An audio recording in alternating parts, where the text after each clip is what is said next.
Michel Clerc, bonjour. Bonjour, Madame Navarro. Bienvenue à Mémoire. Merci de m'inviter. Pourriez-vous nous décrire le milieu dans lequel vous avez grandi? Alors, moi, j'ai grandi dans une famille rurale, à la campagne. Mes parents étaient producteurs laitiers, en fait. Alors, mes souvenirs sont ceux du cinquième enfant d'une famille de 6, élevé sur une ferme. Donc, ça veut dire beaucoup de liberté de mouvement, Mmh. hein, c'est beaucoup d'activités reliées à la terre, dans le fond. Mmh. C'est une enfance d'une famille qui était très modeste, pour ne pas dire pas loin de la pauvreté, mais nous mangions bien, 3 fois par jour, et mes parents, très tôt, avaient un seul projet qui était celui de faire instruire, les 6 enfants. C'était, leur projet. Alors, Mmh. c'est des souvenirs, d'une enfance, où j'avais beaucoup de liberté, une enfance heureuse, mais en même temps où la liberté prenait plus de place que la richesse parce que, Oui, d'une c'était certaine votre manière, richesse, c'est c'était ça votre c'est ça, richesse. c'était notre richesse. Mmh. Mmh.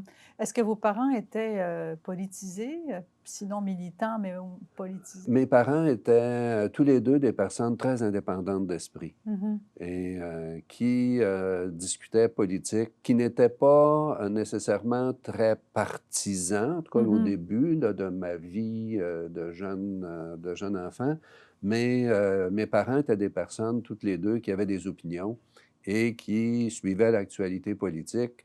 Mmh. Mon père était impliqué très tôt dans la municipalité, la OK. coopérative, la commission scolaire, locale. Donc, oui, mais ce n'était pas tant des militants ou des farouches partisans, mais des personnes intéressées par, les affaires publiques. Mmh. Qu'est-ce qui a déclenché, chez vous, si on prend un moment dans l'enfance là, qui aurait pu être déterminant pour votre avenir, qu'est-ce que ça pourrait être? Je me souviens d'être allé avec mon cousin et papa à une assemblée à Drummondville, où on allait très, très rarement, c'était une dizaine de kilomètres, et monsieur Lesage était venu. Et mon cousin et moi, on était 2 petits blonds, alors on était assis en avant, monsieur Lesage était passé, alors on était tout Eh oui. excités. Donc, mon premier contact, dans le fond, avec la réalité, collective, Oui. ça a été très tôt à cause de ça, parce Mmh. que très tôt, je voyais mon père qui, travaillait avec le secrétaire de la commission scolaire, qui venait, en fin de journée, le soir au souper, discuter des affaires de la Mmh. commission scolaire. Donc très jeune, j'ai compris que mes parents, surtout mon père à l'époque, hein, étaient impliqués dans des enjeux qui concernaient plus large la collectivité. Ouais. Et au niveau du Québec, ben là, comme j'avais compris qu'il y avait une élection, puis qu'est-ce que c'était, ben je me suis intéressé, aux élections après ça, Mmh. de 1962 avec la nationalisation de l'électricité parce que papa il nous expliquait qu'est-ce que c'était, maman aussi. Oui. Donc, Il y avait des discussions sur donc il y les avait des enjeux. discussions sur les enjeux de la Mmh. société Mmh. et j'ai été sensibilisé très jeune. Mmh. Vous avez fait partie de la première cohorte des diplômés d'études collégiales et vous êtes passé par le collège Brébeuf et vous racontez que ça a été pour vous un choc culturel. Ben Pouvez-vous nous oui. raconter? Ben moi, après avoir fréquenté l'école de rang, moi, a priori, je voulais pas aller plus loin. Moi, j'étais heureux à travailler sur la ferme avec mon père Mmh. et j'avais aucunement conscience que, entre guillemets, «j'avais du talent».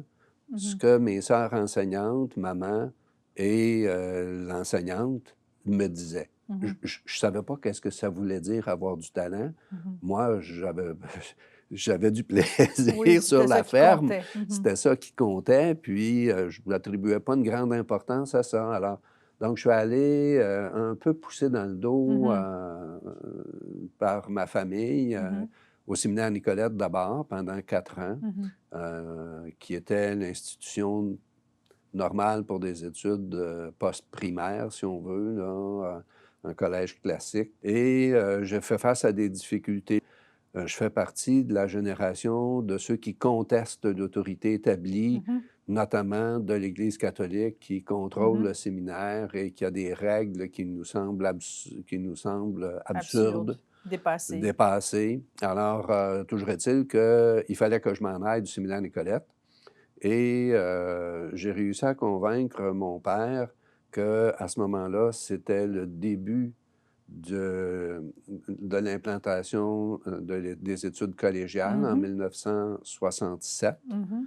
et le début aussi de l'admissibilité pour des jeunes comme moi au système de prêts et bourses. Mhm. Alors, j'ai convaincu mon père que je voulais, et ma mère, que je pouvais y aller et que je pouvais même apporter de l'argent pour pouvoir y aller. Mhm.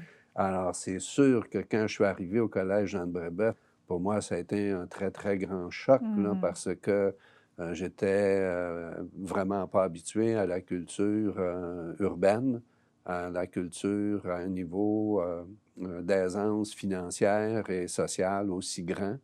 Alors, que ce soit sur le plan de la vestimentation, que ce soit sur le plan des discussions par rapport Oui. aux activités socioculturelles, si on Mhm. veut. Mhm. Alors, j'ai découvert un autre monde, Ouais, hein, ouais, un autre absolument. monde. Et donc, quelles ont été vos premières expériences en politique, là?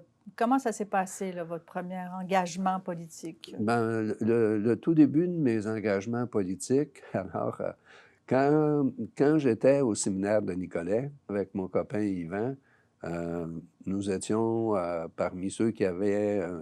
c'était pas un collège de riches, le séminaire Nicolette, mais on n'était pas dans le haut de la Mhm. fourchette sur le Mhm. plan de l'aisance. Alors, pour se distinguer, se donner un peu un statut, on s'était abonné au journal La Presse du samedi et du mercredi, ce Mhm. qu'on appelait la journée de la grosse presse, Mhm. et qu'on lisait d'une page à l'autre et qu'on allait à la cafétéria ostensiblement avec notre journal pour se donner de la stature, mais en même temps, moi, je m'intéressais à la politique, à l'actualité, je Mhm. devrais dire. Mhm. Donc, quand en 1968, M. René Lévesque, avec d'autres, fonde le mouvement Souveraineté Association, très tôt, je me suis intéressé à ça. De mémoire, il me semble bien que j'avais payé le 2 là, pour devenir membre du mouvement Souveraineté Association. Mhm. À l'élection de 1970, à ce moment-là, c'est le marchand général de mon village qui est candidat pour le Parti québécois. Et l'un de ses principaux organisateurs, c'est l'agent d'assurance de ce qu'on appelait les assurances UCC, l'Union des cultivateurs catholiques de l'UPA, quoi, Mhm. aujourd'hui. Donc, moi, je le connaissais, il me connaissait. Donc, tout naturellement, dès l'élection de 1970, j'ai été impliqué comme étant un petit militant, si on veut. Et des gens de la génération avant moi m'ont identifié. J'étais un collégial, j'avais des opinions, j'étais un bon garçon. Un bon militant. Fait que j'étais un bon Oui. militant, ça fait que j'ai été identifié dès Mhm. 1969 environ. Est-ce que vous vous projetiez dans un rôle plus actif ou un rôle d'élu? Non, jamais, pas à ce moment-là. Non. Non, non, non. Moi, je me projetais pas dans un rôle d'élu. Venant d'une famille modeste, ayant l'occasion de faire des études grâce à des programmes Oui. gouvernementaux, j'étais conscient que des ressources collectives étaient essentielles pour permettre aux gens de conditions modestes de pouvoir se développer. Donc, le volet social-démocrate du Parti québécois m'attirait Mhm. beaucoup. Mhm. Mais en plus, mes parents, sans être au départ indépendantistes, étaient des nationalistes, étaient Mhm. fiers de ce que Mhm. nous étions. Alors, donc, tout naturellement, je militais dans le Parti québécois. Oui. Et comme je suis devenu avocat en 1973, je deviens avocat. C'est l'ouverture de l'aide, le début de l'aide juridique. Mhm. euh, Là aussi, égalité des chances. L'égalité des chances. Donc, je suis devenu, dans le fond, de quelqu'un qui s'intéresse à la politique, à quelqu'un qui s'engage dans le Parti québécois comme Mhm. militant, Mhm. à quelqu'un qui, sur le plan des choix professionnels, devient avocat, mais avocat communautaire, si on peut Mhm. dire. Mhm. Et c'est comme ça que j'ai commencé à être connu Mhm. et qu'un bon jour, On est venu vous chercher. on est venu me chercher. Mhm. Alors, comment se passe cette première candidature, la campagne? On dit que vous avez fait une campagne, si on lit les journaux de l'époque, fougueuse, voire agressive. Est-ce que vous êtes d'accord avec ça? Puis, est-ce que vous savez pourquoi on dit ça? Ouais, ben, je pense que oui. Mais d'abord, comment c'est venu? Alors, en 1976, je dis parfois, j'étais devenu très connu totalement à mon insu.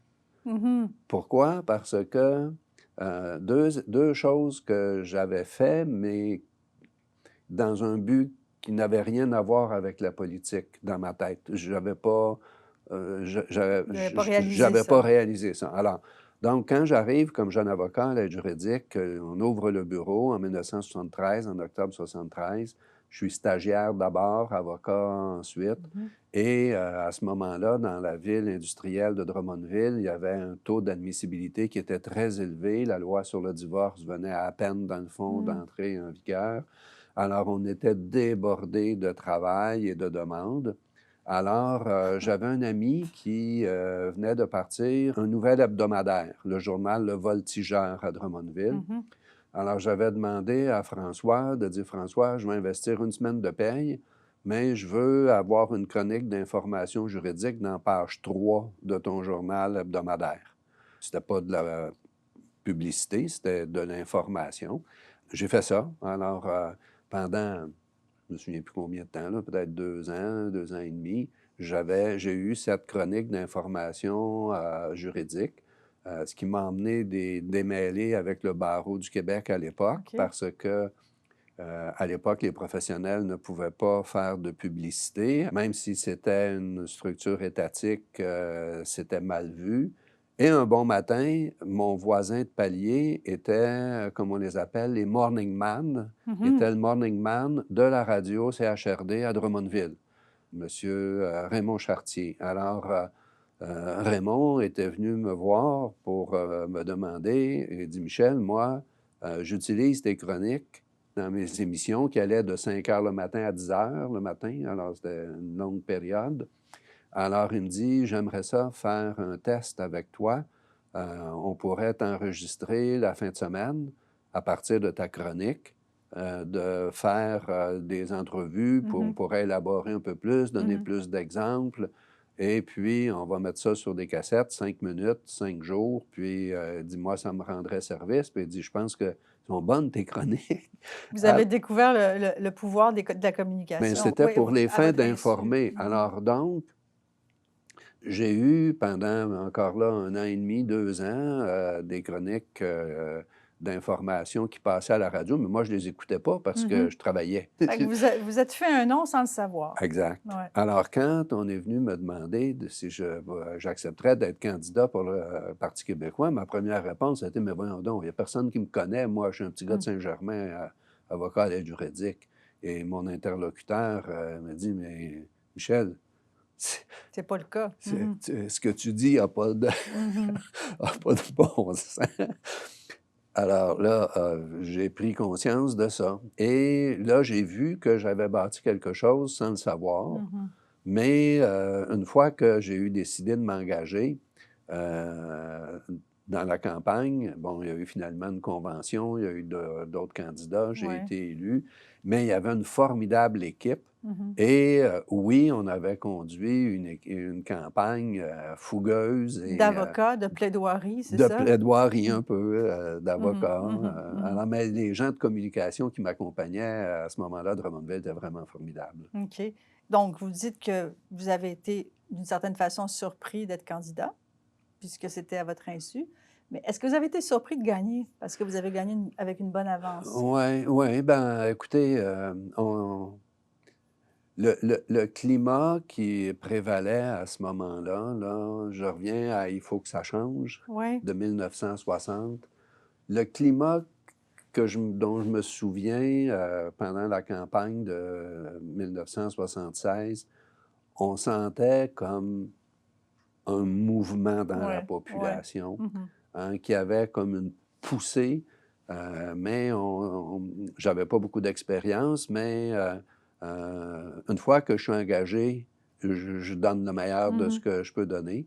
On voyait qu'il y avait peut-être des possibilités, mais quand j'ai été élu le 15 novembre 1976, c'était la soirée la plus folle de ma vie à laquelle j'ai participé OK. parce que ça a été vraiment, là, à Drummondville, il y a encore des images de ça. Ça a été vraiment une soirée, je ne sais pas comment dire ça, là, le mot délire par De rapport liesse? de liesse. Oui. Ça a été une soirée de liesse absolument mémorable et dans laquelle je suis devenu comme Un un symbole? Parce que vous symbole étiez jeune parce et que que vous j'étais étiez le plus jeune. jeune, en fait. J'étais le plus jeune, mais Ouais. à Drummondville aussi, Mhm. Ah je oui, représentais, même si j'étais avocat, j'étais de vous veniez d'un... condition Oui. modeste. C'était une ville ouvrière, c'est un jeune avocat de l'aide juridique qui Oui. devient député. Quand on voit bien, là, les résultats sortent, donc je suis en avance, que je vais devenir le député, je suis au local de campagne. Et là, les gens se mettent à dire, c'était très populaire à l'époque de faire des parades. Mhm. Alors qu'il faut qu'on fasse une parade, qu'il faut qu'on fasse une parade. Arrive un concessionnaire automobile qui était un militant, qui a amené une voiture décapotable et Ah oui, qui OK. dit, il faut que C'était la tu, fête. il faut que tu en fasses la parade avec Mhm. la Mhm. décapotable, mais je n'étais pas habillé pour faire ça. Il faisait froid. On me trouve ce qu'il faut. Ouf. Et avec ma conjointe, on m'assoit comme, Comme un prince, comme un hein? prince et Oui. une princesse Oui. sur la banquette arrière et une parade se met à circuler dans la ville. Il doit y avoir, je ne sais pas, 100, 200 voitures qui klaxonnent et qui se promènent à travers la ville. Les gens sont sur les balcons, sortent, dansent, crient, chantent. En fait, c'est un peu la victoire des gens de la base. Oui, oui, des quartiers Oui, populaires. Alors, exactement. dans la salle de réception où il y avait la célébration, Mhm. la foule s'est emparée de moi et je me suis retrouvé dans les airs. J'ai eu un peu peur, hein, parce que là, je contrôlais pas ma personne, là. Puis je retombais à terre, les gens m'embrassaient, me remontaient. Alors, ça a été Spécial. vraiment très, très spécial. C'est vrai que ça fait un peu peur. Ça fait un peu On perd le peur. contrôle, On perd le finalement. contrôle de Ouais, sa personne, ouais. là.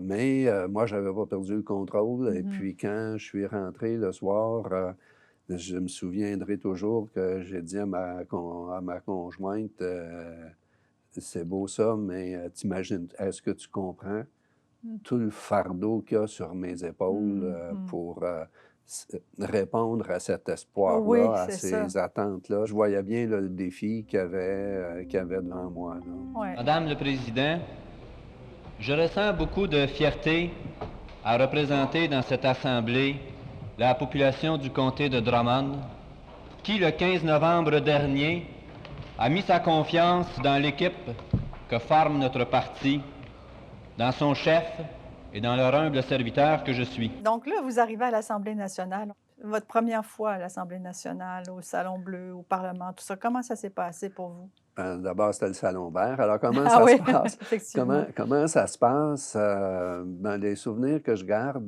d'abord, les 3 premières personnes qui se sont intéressées à moi, ça a été d'abord Marcel Léger. Mhm.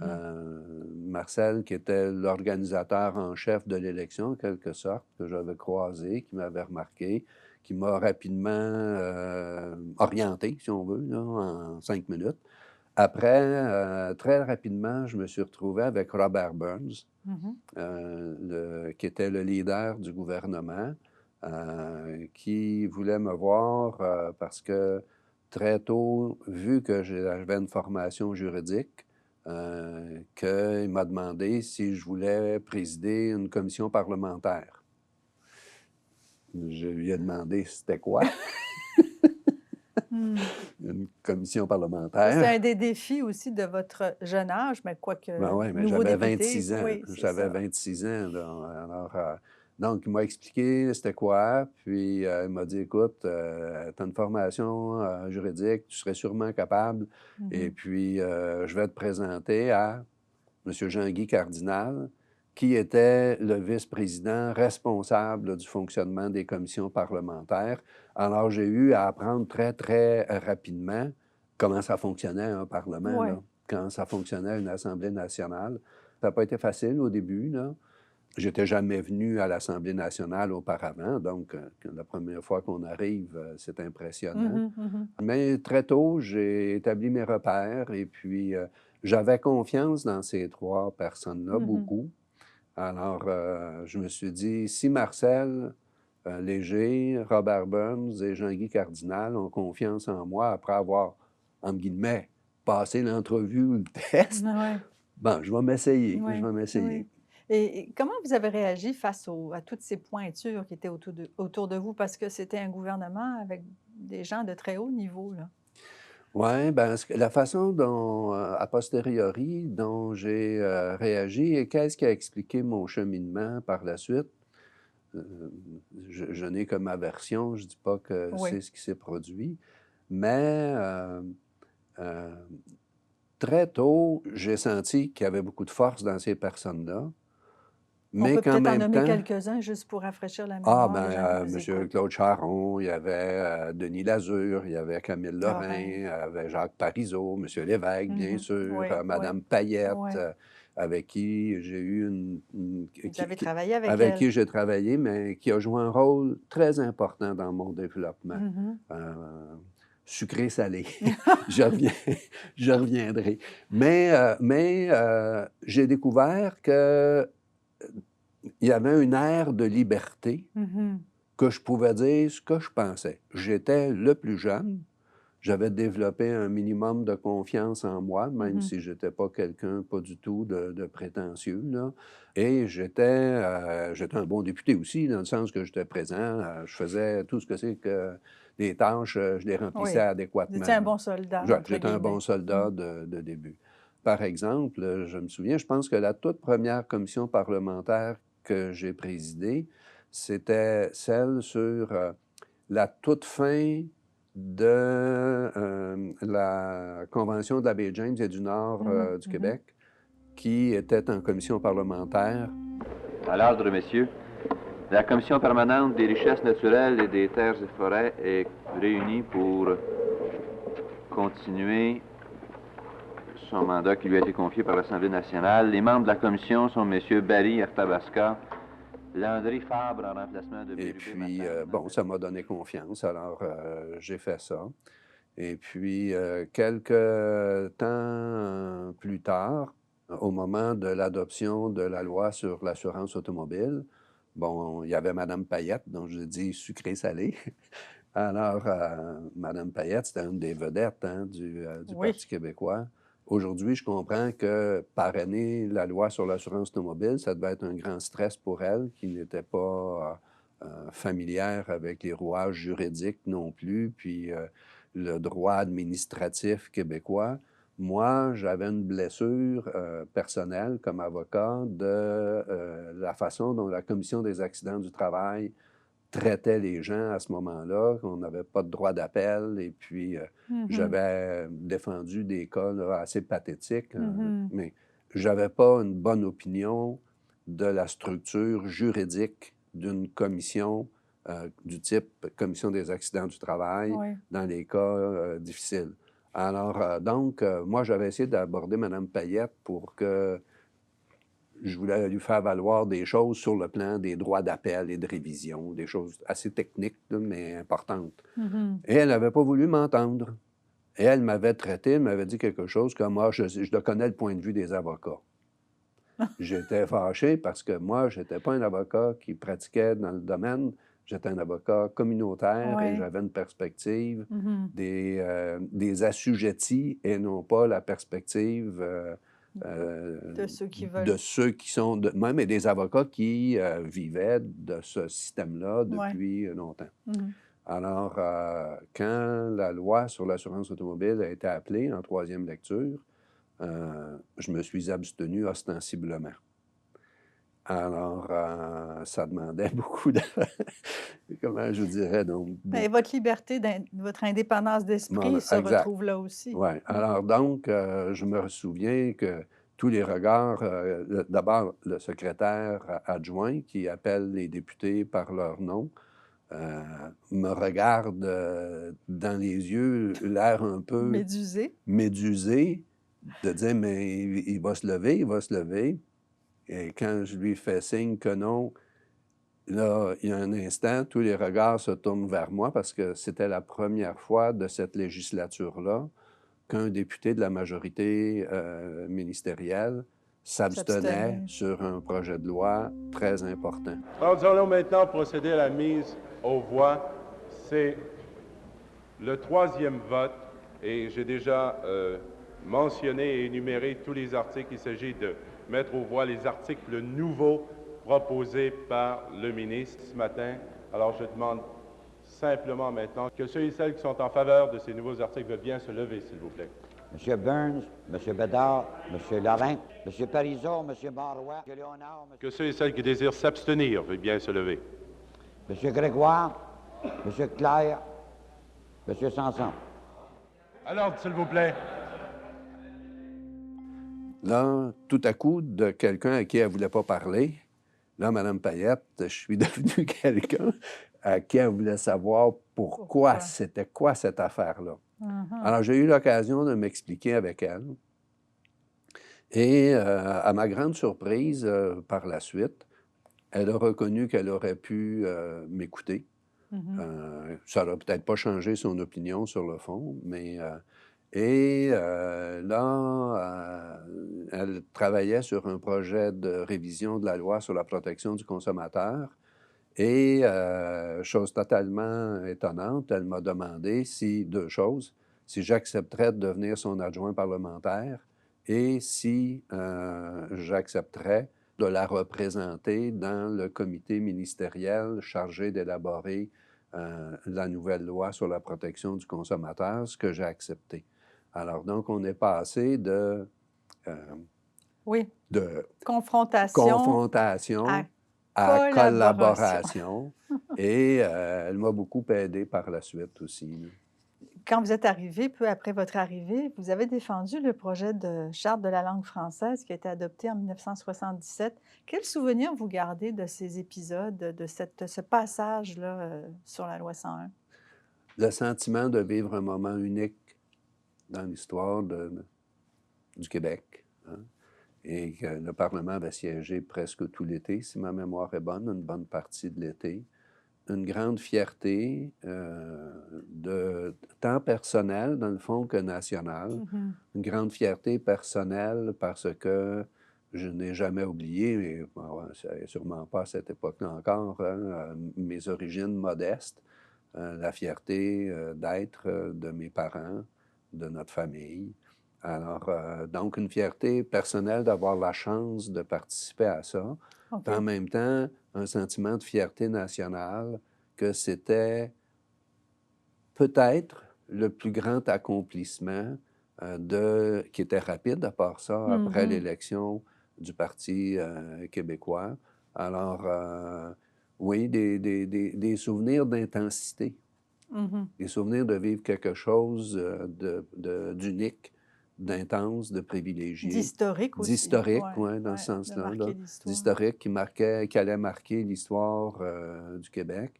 Et aujourd'hui, je me dis, le Parti québécois n'a pas réussi sur le plan constitutionnel sa démarche vers la souveraineté association, mais sur le plan de la nation québécoise, en termes de legs, sans doute que la loi faisant de la langue française la langue du Québec, la langue officielle, et tout ce qui en a découlé, c'est sans doute l'héritage le plus important auquel on a pu contribuer. Hein. Il y avait la langue, mais il y avait le symbole de la fierté d'être. Alors donc, j'étais pleinement conscient de ce que ça signifiait. Et je suis tellement fier aujourd'hui de voir... nos artistes, le Québec sur le plan culturel, temporairement, là, on voit qu'à cause de tout ce qui se passe dans Des l'univers plateformes, culturel, les des plateformes plateformes, numériques. Oui, c'est plus difficile. oui. Mais on est devenu surreprésenté à l'échelle mondiale par rapport au talent de nos artistes, la créativité, la musique, les chansons, les arts en général. Tout ça découle, selon moi, de la reconquête de la Ouais. fierté Mhm. de notre langue, de notre culture, Mhm. qui a découlé de cet été Oui, tout à 1977. fait. Mhm. À 29 ans, vous êtes nommé ministre du Revenu et vous êtes le plus jeune ministre du Québec, quand même, de l'histoire du Québec, en fait. Et vous connaissiez M. Lévesque, évidemment, mais il a dû vous appointer, comme on dit, pour devenir ministre. Comment s'est déroulée cette rencontre? Ah, alors, je pensais jamais que Monsieur Lévesque me nommerait ministre. On est en 1978 ou 79, quand le gouvernement minoritaire de M. Joe Clark Mhm. a remporté l'élection. À peu près à ce temps-là, M. Lévesque avait tenu à ce qu'il y ait un débat au caucus et que tous les députés s'expriment sur le moment où tenir le référendum. Alors, moi, j'étais de la pensée que le plus tôt était le mieux pendant qu'à Ottawa, il y avait un gouvernement minoritaire, nouveau, Mhm. instable, et que Pierre Elliott Trudeau, était sur son départ. Ouais. Donc, la réunion a duré 2 soirs pour que tout le monde s'exprime. J'étais un peu le leader de cette pensée-là. L'autre opinion, le leader était plutôt mon ami Gérald Godin, qui disait non, il faut qu'on enseigne, il faut qu'on prenne le temps de bien Qu'on promouvoir, suscite de ce qu'on suscite l'adhésion. l'adhésion, etc. Le deuxième soir, la liste est finie assez tôt. Alors, qu'est-ce que je vois? Gérald Godin, qui, une fois que tout le monde s'est exprimé, reprend la parole pour marquer son point. Pourquoi retarder jusqu'au printemps 80? Là, moi, j'étais contrarié parce que c'est un bon orateur, hein, Gérald. Oui. Et le caucus était vraiment partagé. Hein? Alors, sitôt que Gérald a fini, je ne demande pas la parole, je la prends pour reprendre mes arguments. OK, donc vous n'êtes pas rendu à Alors, ses arguments à lui. non, je ne me suis pas rendu, mais c'est un peu comme si je rouspète. Je reprends la parole et là, le président du caucus me dit « Non, non, la discussion est finie. » J'ai dit « Non. Il y a eu Gérald a parlé, je vais parler aussi. Mhm. Et là, M. Lévesque a eu un mouvement d'impatience en disant « Hey, ça va faire les avocats plaideurs, la discussion est terminée. » Et là, je venais de me faire, comme on dit, couper les ailes en plein vol. Alors, mes copains, ceux qui me supportaient, disaient ben, T'as essayé, mais ça n'a pas T'as fonctionné. essayé, mais je pense qu'on vient de savoir qu'est-ce que c'est que M. Lévesque pense, Ouais. et puis, etc. Ça fait que je m'attendais vraiment pas à ce Mais que oui. mon téléphone sonne à ce moment-là. Alors, quand il m'appelle, M. Lévesque, j'étais à Drummondville, dans mon bureau de député. J'ai nonchalamment les 2 pieds sur mon bureau, le midi, en train de lire La Tribune, le journal La Tribune, sur l'heure du lunch. Le téléphone sonne, c'est son adjointe, dont je connais la voix, qui me dit « Allô, Michel? » Oui, c'est bien moi. Alors, elle dit « Ben, M. Lévesque voudrait te parler. » Là, je me demandais... Il me met à la porte. Non, mais tu sais, qu'est-ce que... je revenais de vacances, pourquoi il veut me parler? Alors, quand il me demande de venir le voir à Québec, si possible demain matin, là... j'ai dit « Oui, M. Lévesque, y a-t-il quelque chose? » Il a dit « Je vais vous en parler demain en riant. » Mais là, je me suis dit, là, tu lis les journaux, puis il y a des rumeurs Ouais. de remaniement ministériel. Là, je me dis, mais peut-être qu'il il veut avoir mon avis. Alors, mais quelle n'a pas été ma surprise quand j'ai parlé avec lui.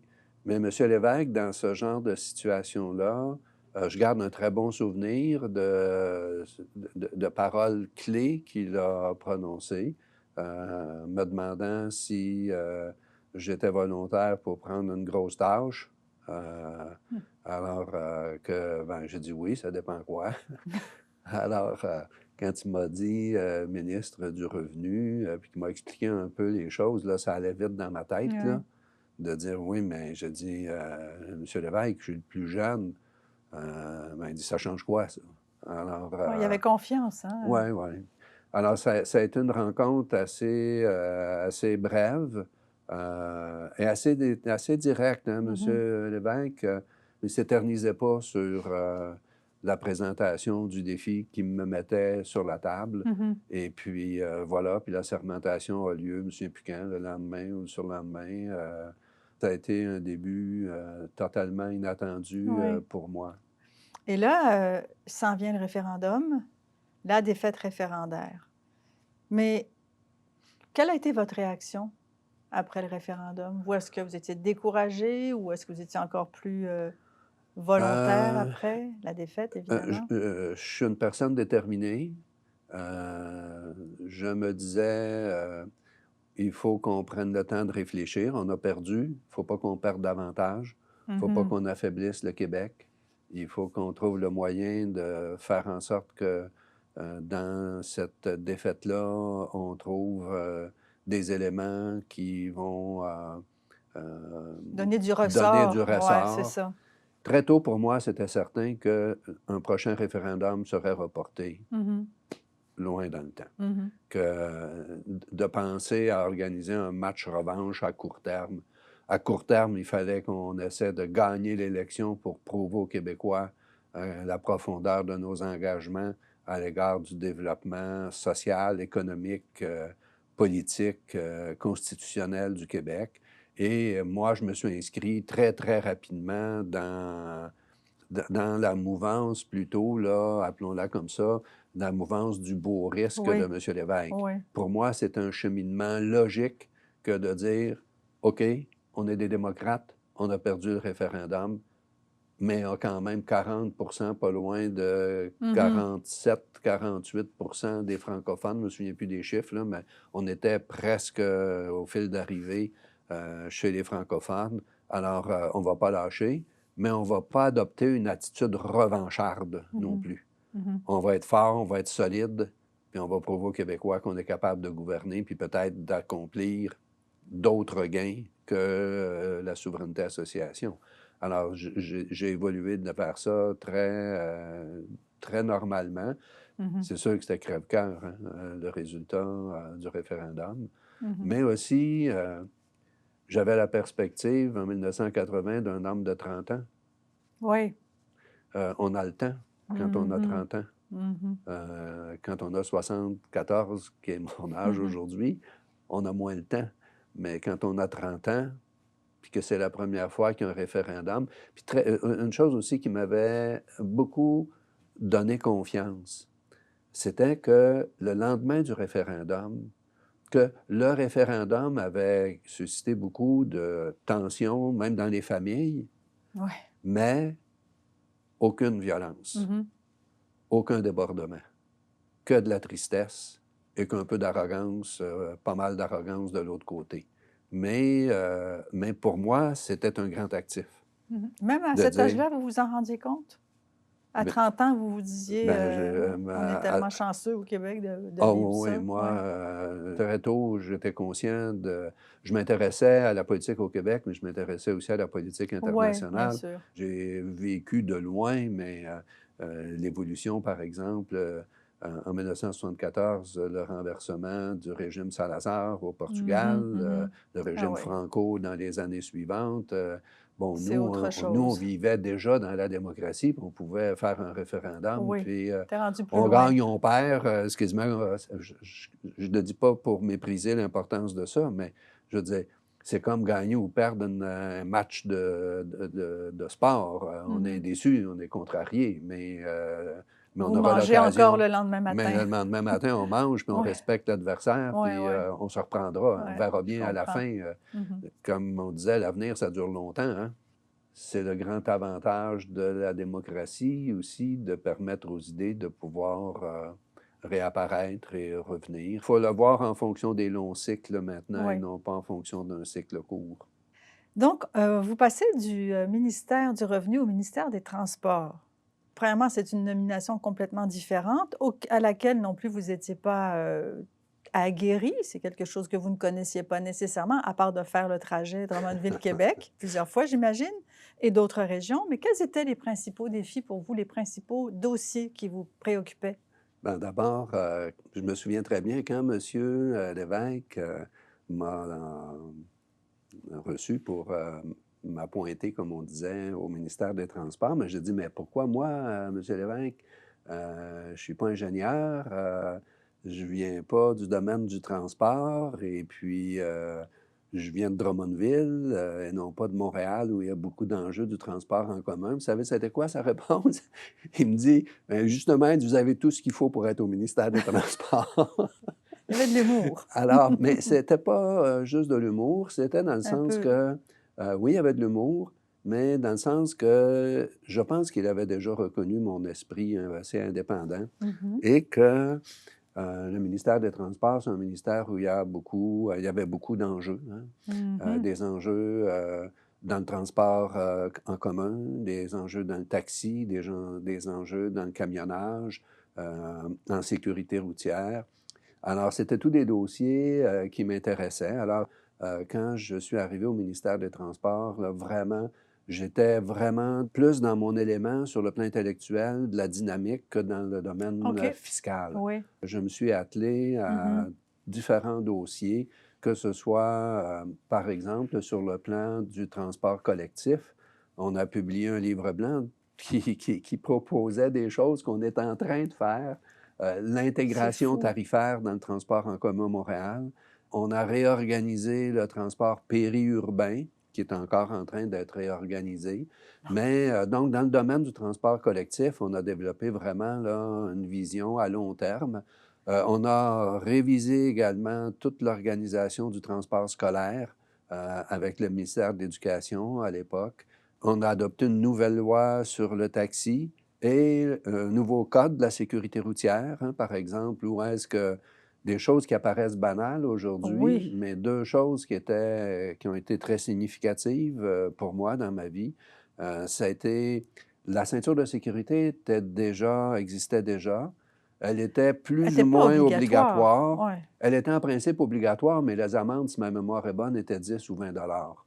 Et elle n'était pas obligatoire pour un grand nombre de personnes. Mhm.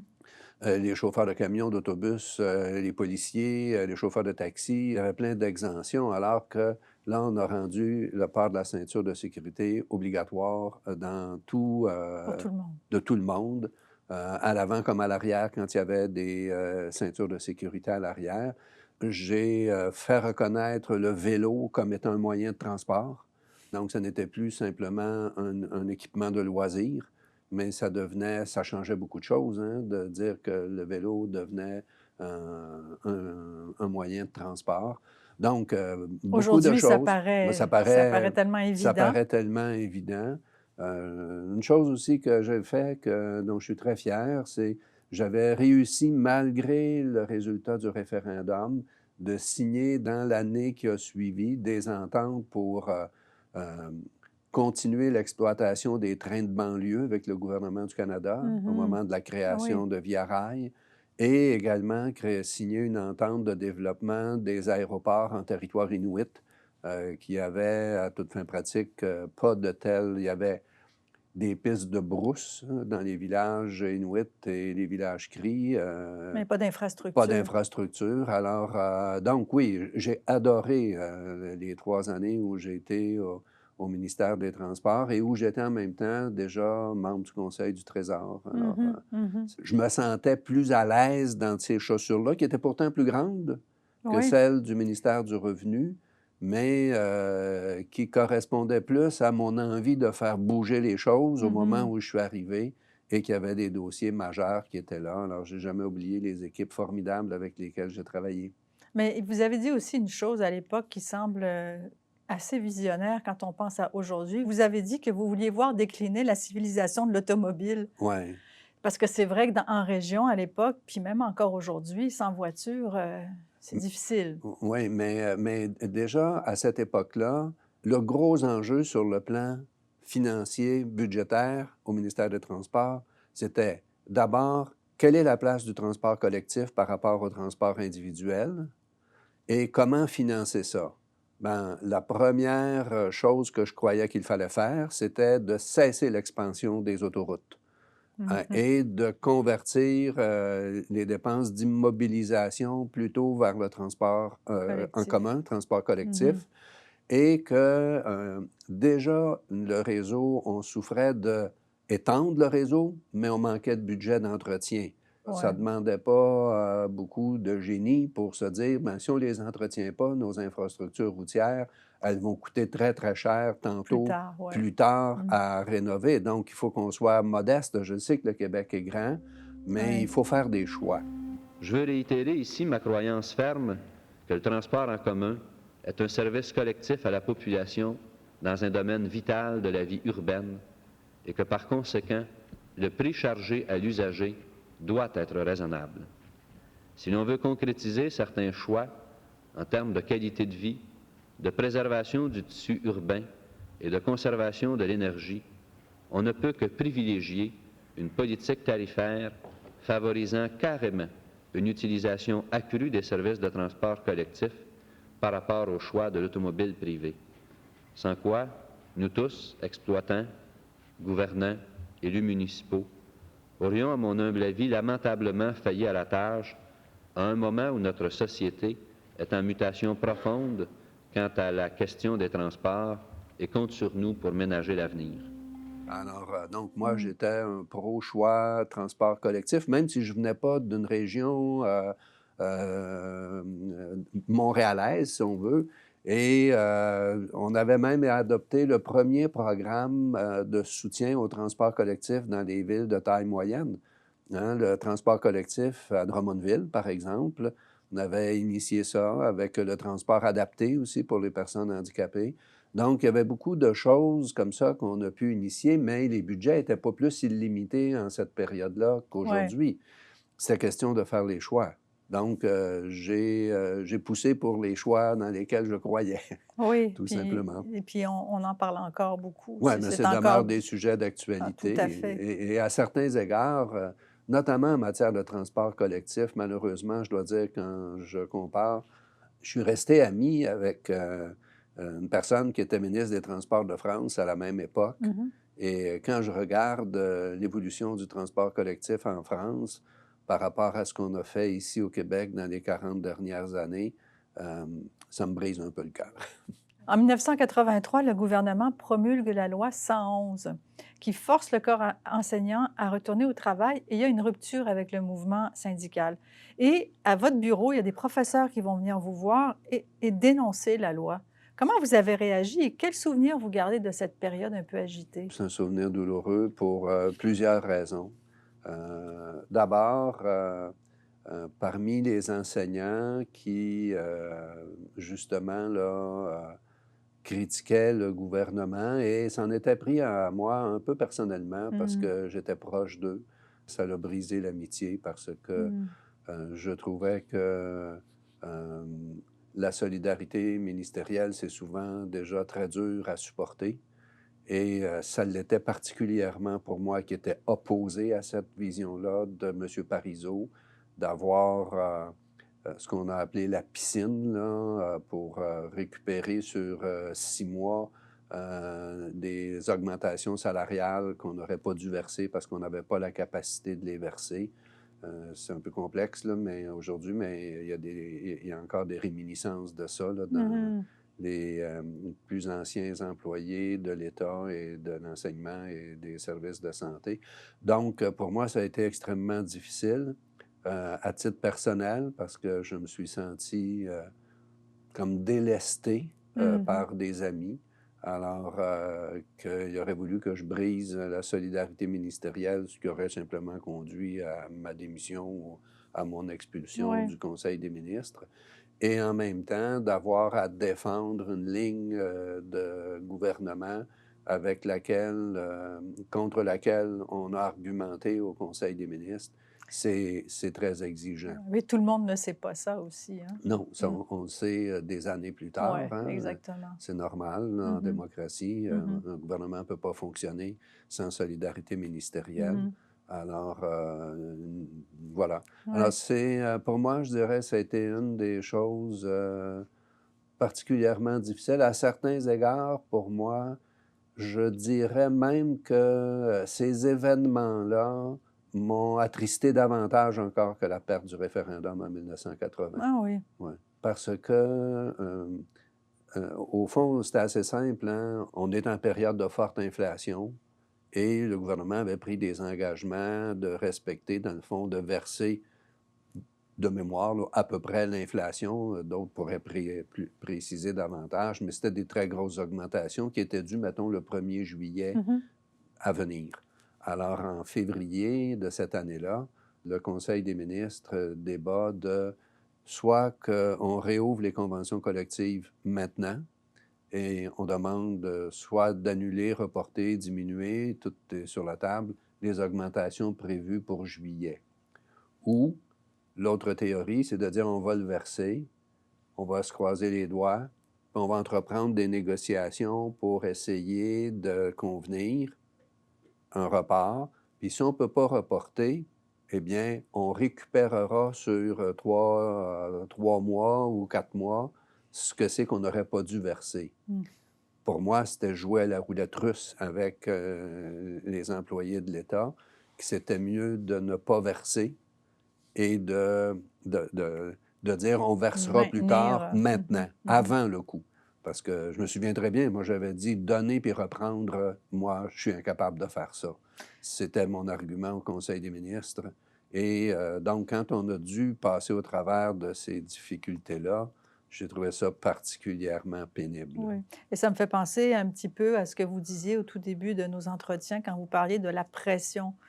Vous aviez dit, c'est la joie de me voir gagner à l'époque. J'en ai ressenti aussi toute la pression qui allait venir avec, puis ça, c'en est un exemple. Oui. De mémoire, là, probablement dès avril 81, là, je suis devenu membre du Conseil du Trésor. Ce qui était une responsabilité importante en plus d'être ministre des Transports. Là. J'étais dans les ligues majeures, disons, sur le plan ministériel. Alors, les négociations des conventions collectives, moi, je ne me sentais pas très impliqué dans cette matière-là, préparé à ça. J'étais au ministère des Transports. Mais progressivement, on a vu se dérouler les événements pénibles et c'est ça qui a conduit à ce que M. Lévesque, devant les difficultés après l'adoption de ces lois-là, que pour finir le travail, j'ai été nommé président du Conseil du Trésor chargé de réformer le régime de négociation. Autrement dit, après des événements extrêmement douloureux et pénibles pour tous, eh bien, là, j'étais chargé d'essayer de définir les voies de l'avenir en matière de négociation. Là. Alors, inutile de vous dire le fardeau que je sentais sur ma petite personne. Là. En mars 1984, vous êtes nommé ministre délégué à l'administration et président du Conseil du Trésor. Vous étiez membre et maintenant vous êtes président et votre collègue Pauline Marois en est la vice-présidente. Quels étaient vos rapports avec Mme Marois? Excellent. Excellent. Moi, j'ai eu beaucoup de plaisir à travailler avec Pauline au Conseil du Trésor.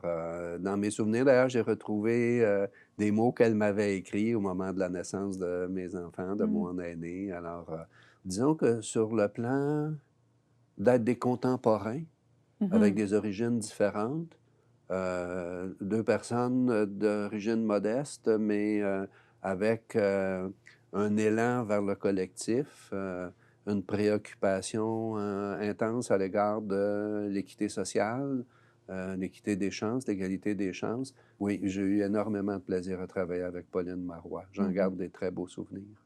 On a parlé à l'automne 1984 là, de l'affrontement entre les tenants de la souveraineté et ceux du beau risque. Même si le beau risque était aussi la souveraineté, elle était moins, entre guillemets, pure ou pure et dure. Et il y a eu toute une vague de démissions. Là. Comment vous avez vécu ces moments? Ça a été très pénible parce que, à ce moment-là, comme je vous disais, là, le cabinet s'était passablement divisé sur les questions de renouvellement des conventions collectives et des mesures à adopter. Ça avait fragilisé la solidarité entre les ministres. Et Monsieur Parizeau, notamment, qui avait défendu ardemment cette ligne-là, qui avait été, dans le fond, retenue par M. Lévesque, malgré que les jeunes ministres, entre guillemets, on n'était pas convaincus de ça du tout, que c'était la bonne approche, mais toujours est-il que quand est arrivé le beau risque avec le discours de M. Mulroney à cette île, si ma mémoire est bonne, là, de vouloir faire une place au Québec dans l'honneur et la dignité dans la Constitution canadienne.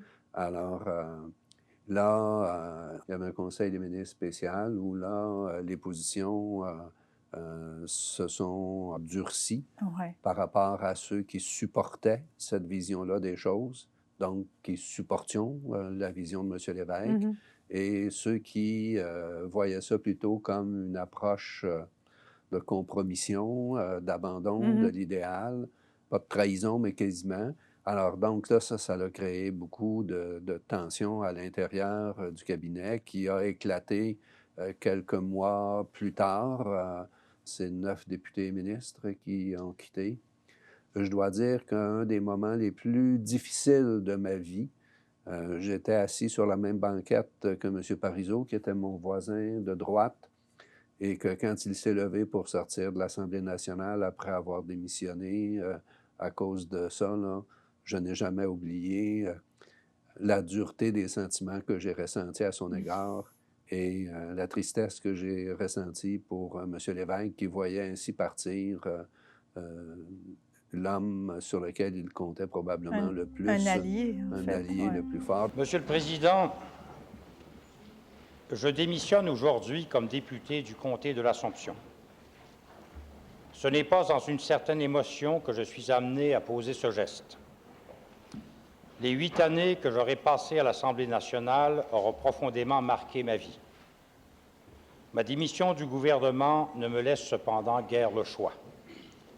En raison du poste que j'y ai si longtemps occupé, demeurer député et participer activement aux débats de l'Assemblée et aux travaux en commission parlementaire placerait mon successeur et mes ex-collègues dans une situation inutilement ambiguë et me placerait, moi, dans une situation finalement assez scabreuse. Donc, ça a été des moments très difficiles. Mais quant à moi, il n'était pas question que je quitte. Ça me semblait être, en effet, un gros risque que de s'engager dans cette voie-là. Oui. Vous avez été responsable de l'Année internationale de la jeunesse. Quelle expérience ça a été pour vous? Qu'est-ce que ça signifiait pour vous de revêtir ce rôle? C'était pour moi vraiment comme une grande marque de confiance, mais aussi une occasion de célébrer la jeunesse au Québec et l'engagement de la jeunesse au Québec. Quand M. Lévesque m'a proposé ça, de souligner de façon spécifique l'Année internationale de la jeunesse pour toute l'année 1984, j'étais vraiment emballé parce que j'avais 34 ans et j'avais eu des fonctions ministre du Revenu, ministre des Transports. J'étais rendu déjà à ce moment-là président du Conseil du Trésor. Toutes des fonctions harassantes plutôt et très exigeantes, très prenantes.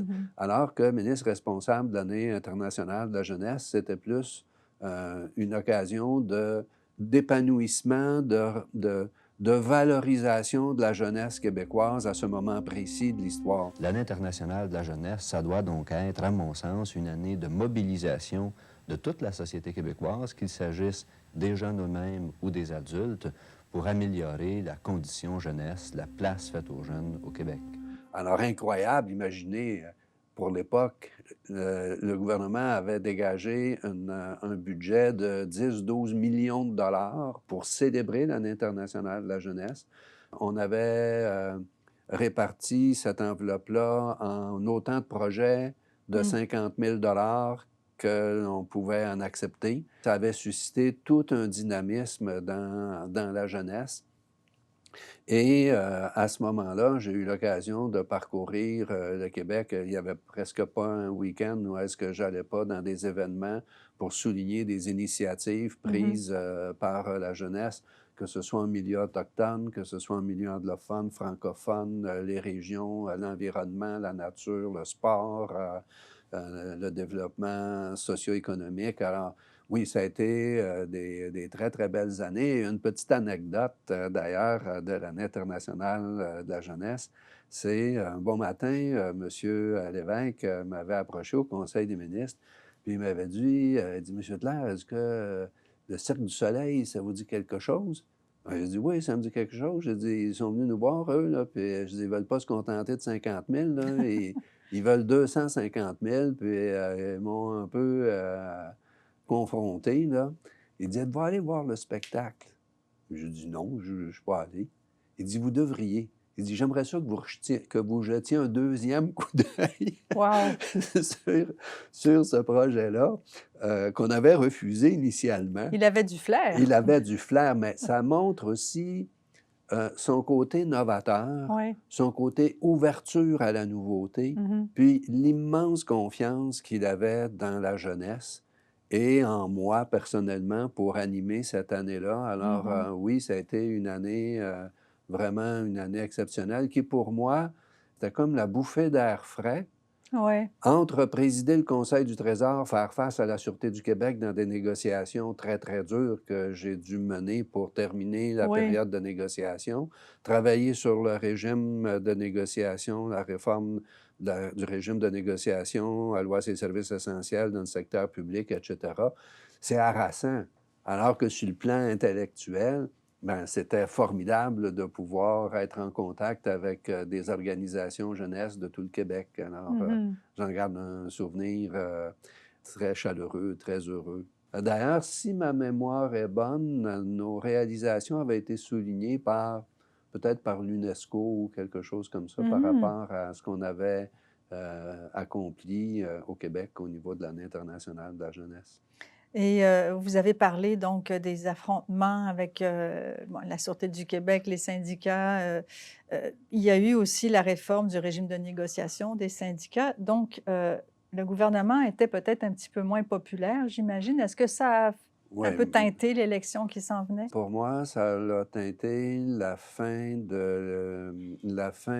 du gouvernement Lévesque, en ce sens que si on revoit le fil des événements, donc une décision en 83 de verser des augmentations puis de les récupérer si on ne s'entend pas, ce qui a été le cas, ce qui a créé un bazar effrayant dans les relations, une perte de confiance chez beaucoup, beaucoup d'employés de l'État ou des services parapublics, confrontation, remaniement ministériel, il faut changer les équipes. Michel Tlair, qui était déjà au Conseil du Trésor, devient le nouveau président du Conseil du Trésor, chargé, dans le fond, de faire deux choses. Un, de terminer avec les groupes qui n'avaient pas été réglés, dont principalement la Sûreté du Québec, avec qui, je dois le dire, je me suis confronté durement, parce que pour moi, il n'était pas question de leur donner davantage que ce que c'est qu'au total, on donnait aux syndicats du secteur public. C'était contre ma conscience, alors j'ai tenu tête, ça a été très difficile. Mais d'autre part, mon mandat était aussi de dire plus jamais ça. Alors, ça a été mon dernier accomplissement, mais c'était épuisant faire ça. Mais ça ne vous a pas empêché de vous représenter? Non, parce que là, si on regarde, les événements sont allés vite. Moi, la dernière loi que j'ai parrainée et fait adopter, c'est justement la loi sur le régime de négociation des secteurs publics et parapublics. Et c'est le jour même ou le lendemain de l'adoption de cette loi que M. Lévesque a annoncé son départ. Et moi, j'ai fait partie du camp, pardon, non pas du clan. J'ai fait partie du camp. Je trouvais que Pierre-Marc Johnson me semblait être le meilleur candidat. Alors, j'hésitais beaucoup entre Pierre-Marc et justement Pauline. Mais puisqu'il fallait faire un choix, j'avais appuyé Pierre-Marc. Et comment vous avez vécu la transition? Ben, c'est un gros changement, hein? C'est un gros changement. Et quand Pierre-Marc est arrivé comme premier ministre, Là encore, j'avais rien demandé, hein, mais là, Pierre-Marc, on était beaucoup moins nombreux, hein, on était sur la corde raide. Alors, il m'a demandé de cumuler la présidence du Conseil du Trésor et le ministère de l'Énergie et des Ressources. Laissez-moi vous dire que ça a été des mois qui ont été particulièrement exigeants pour moi et j'étais responsable sur le plan électoral quand l'élection a été déclenchée de la supervision de tous les engagements pris par les candidats du Parti québécois dans tous les comtés du Québec.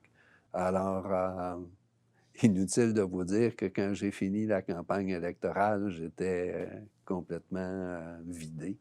Mais j'en garde quand même un bon souvenir. J'avais la pleine conscience d'être un homme, une personne expérimentée, jeune, avec possiblement du temps pour agir. Je ne savais pas cependant que, à cause sans doute de la lourdeur des responsabilités que j'ai eues, que je ne reviendrai jamais, que je ne voudrais plus jamais revenir.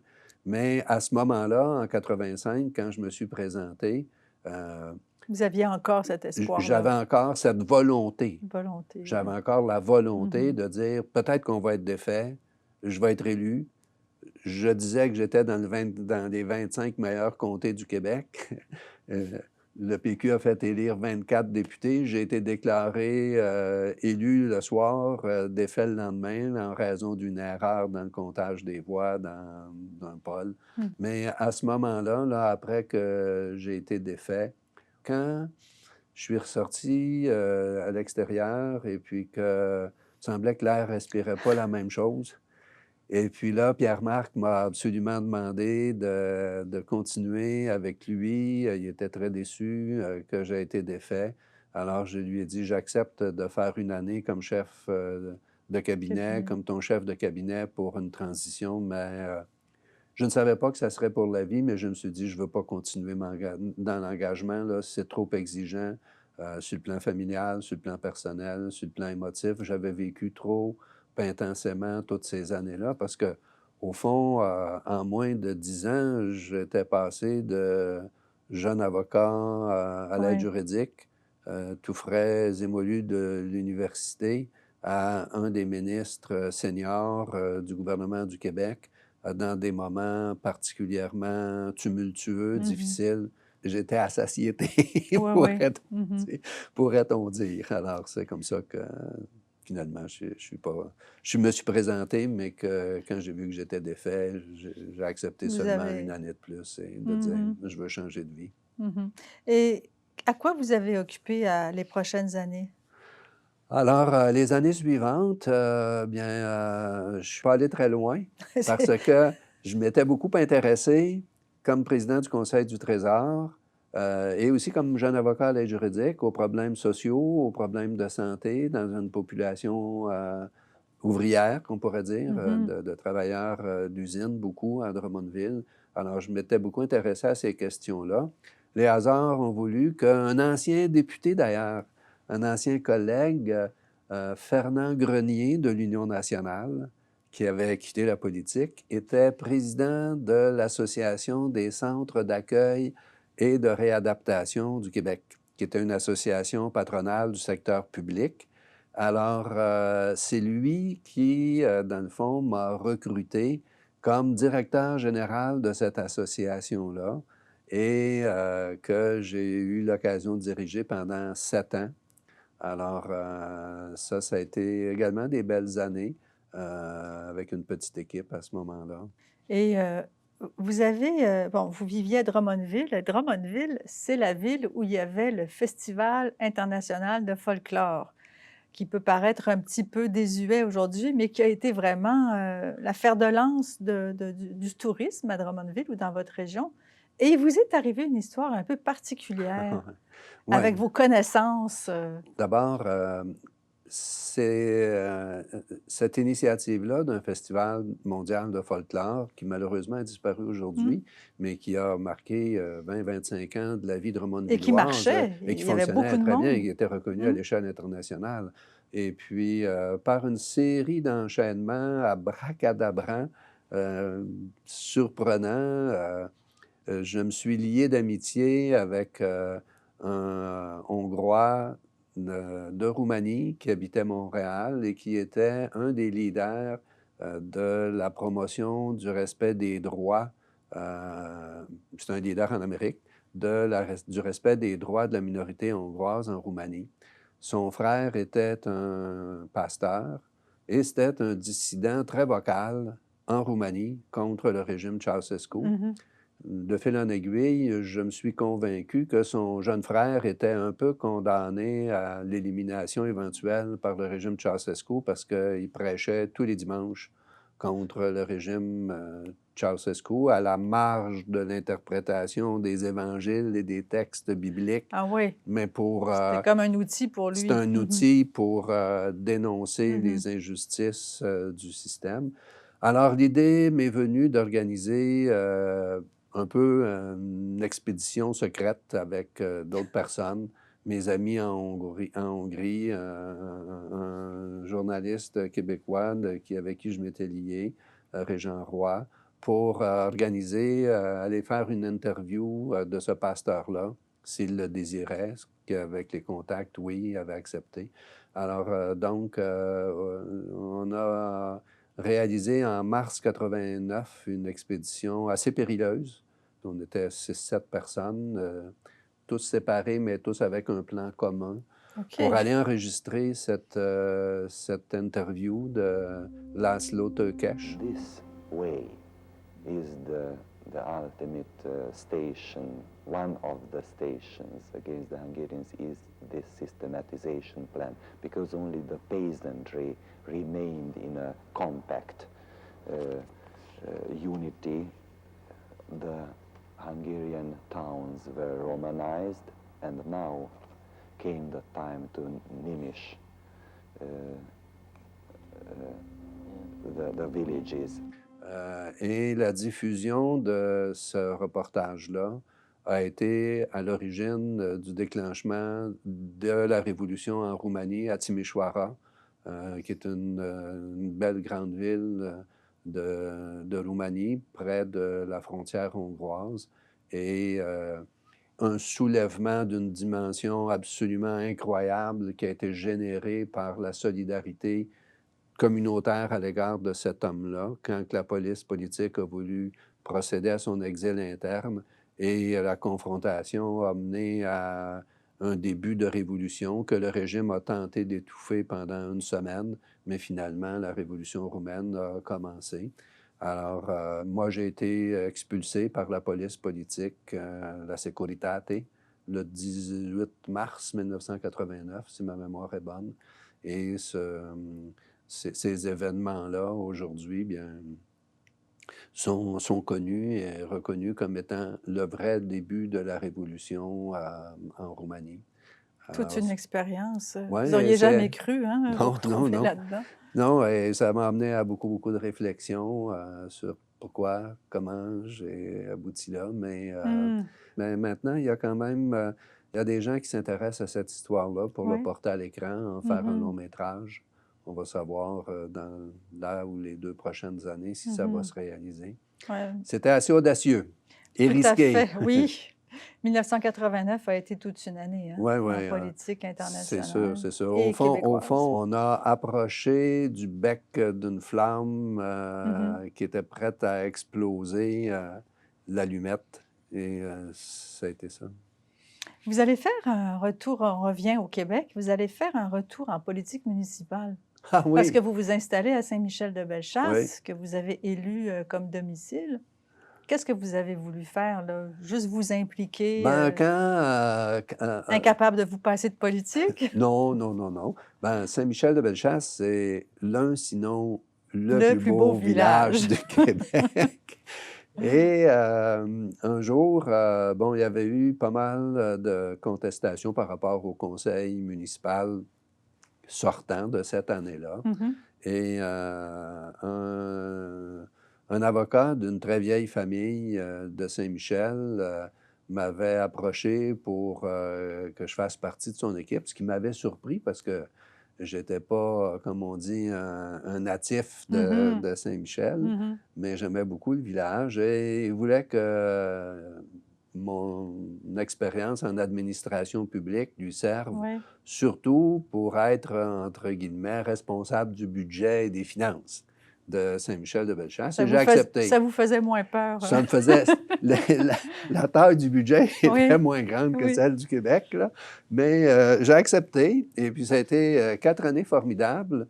Saint-Michel, sur le plan historique, c'est une très, très vieille Mhm. installation, implantation française. Ouais. On a un des plus vieux presbytères du Québec, Mhm. sinon de l'Amérique du Nord. Alors, donc, on a travaillé très fort pour réussir à avoir une entente avec la fabrique, avec l'Église catholique, pour protéger ces actifs-là.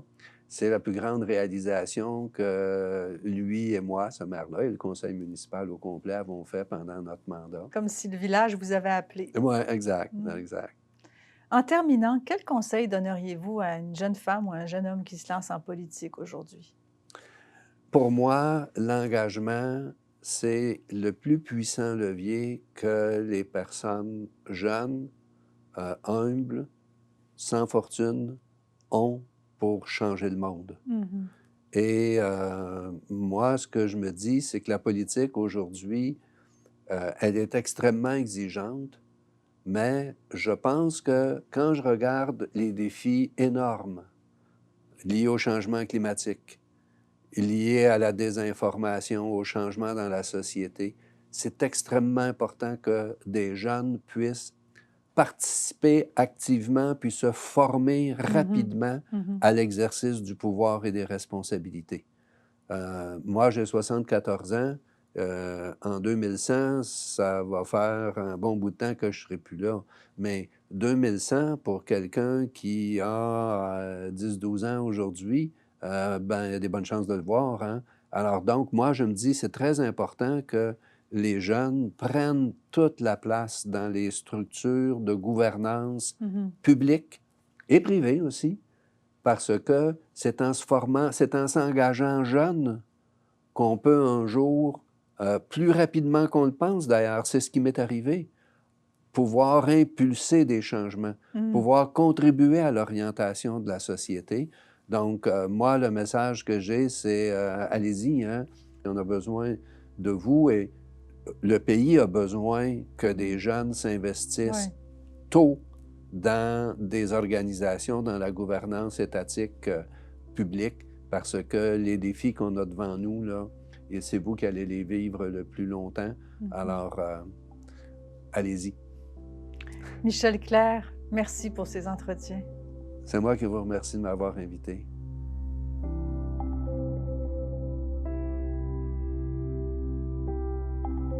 Quel sentiment vous habite en rentrant ici à l'Assemblée nationale après tant d'années? Oh, le sentiment qui m'habite, d'abord un sentiment de fierté à l'égard de ce que j'ai pu apporter à la société, un élément de satisfaction par rapport à la chance que j'ai eue de naître dans la famille dans laquelle je suis né et d'avoir eu une vie vraiment exceptionnelle, oui, par mon travail, mais aussi beaucoup par le soutien de centaines de milliers de personnes. Dans le fond, quand on se fait élire ici, c'est parce qu'on a du soutien. Alors, un grand sentiment aussi de gratitude à l'égard de tous ceux et celles qui ont cru en moi. J'imagine aussi que vous avez beaucoup de souvenirs. Est-ce qu'il y en a un en particulier qui remonte soit dans ces couloirs ou sur les lieux même de l'Assemblée nationale, du Parlement? Deux souvenirs, un très heureux. Le souvenir de ma première assermentation comme ministre du Revenu avec mes parents. Alors ça, c'est un souvenir très positif. Et un souvenir douloureux, c'est la dernière journée que j'ai été député à l'Assemblée nationale du Québec, où est-ce que ça avait été une journée difficile pour faire adopter la loi sur le régime de négociation du secteur public et parapublic. Donc, spontanément... mais celui qui domine, c'est surtout le souvenir heureux de mes premiers pas à l'Assemblée nationale du Québec à représenter les gens de la région de Drummondville. Merci beaucoup. Ça m'a fait plaisir. Merci.